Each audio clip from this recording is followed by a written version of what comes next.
We've presented this morning some of the work of the last 2 years since we met in Addis. And one important work stream was the follow-up on the CAADP at country level studies. That was a sequence of 6 country studies commissioned by the CAADP support program in liaison with the sector project Agriculture Policy and Food Security.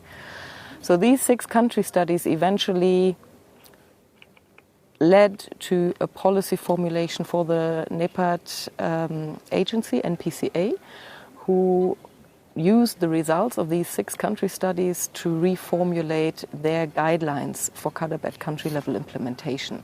Now, this was very much in line with the CAADP support program, but had, of course, links to the bilateral programs with policy advisory components in other countries, and some of them, of course, are members of the SNRD.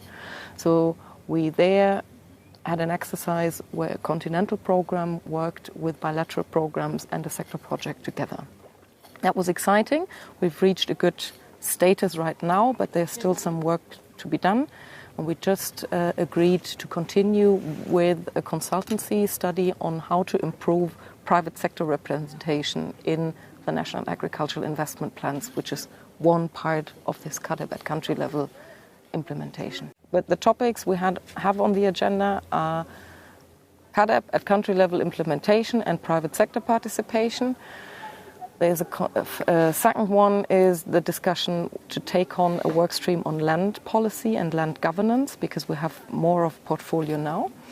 A third one is rural youth employment, because it is so high on the political agenda and interlinks with some of the initiatives of Marshall Plan, Compact with Africa. Some of these issues, we are still discussing it. And lastly, we want to reassess our take on capacity development, something the group had been strong with the development of 3 agriculture policy learning events, and we want to revamp this idea of having joint capacity building with our key staff, with key partners, and thereby also personnel development. Lastly, agricultural trade and interregional trade in Africa will be on the agenda.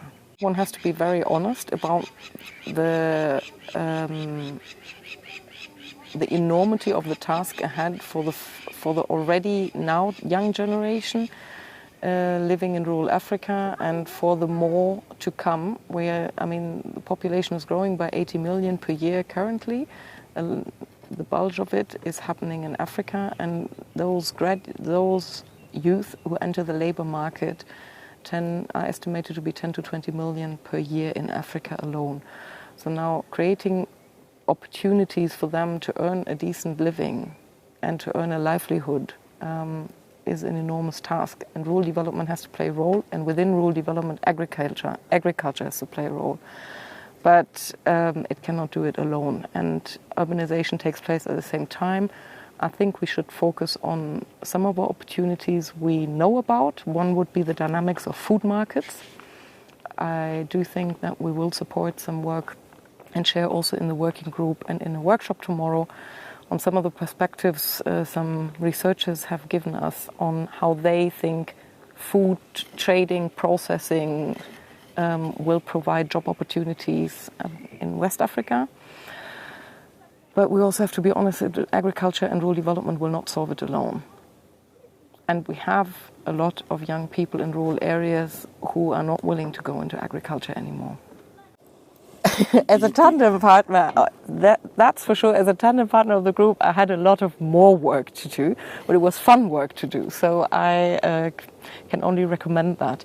I'm handing over now to someone else and stepping down as a humble member of the group, and I'm looking forward to that. The participation in the group always helps me in my position in a sector project based in Germany to get African project reality and African policy reality. And this is absolutely important. Otherwise, I'll just be doing desk work. And to be grounded in real project experience, to be in touch with the colleagues who are really doing the things we're talking about, is of utmost importance. Lastly, for knowledge management and change of experience and peer learning, we need to have this learning across countries, across projects and programs. And this is where we have something to offer from the sector project side. for example, in agriculture trade, we've done some analytical work in my team, and this can be shared and is of interest for some of the African colleagues. And on the other hand, some African colleagues have experiences on their engagement in regional trade negotiations now. So this is something we can then also learn from them. The single most important thing is to improve on our virtual presence and communication. And I put a lot of hope on the new website and tools attached to it.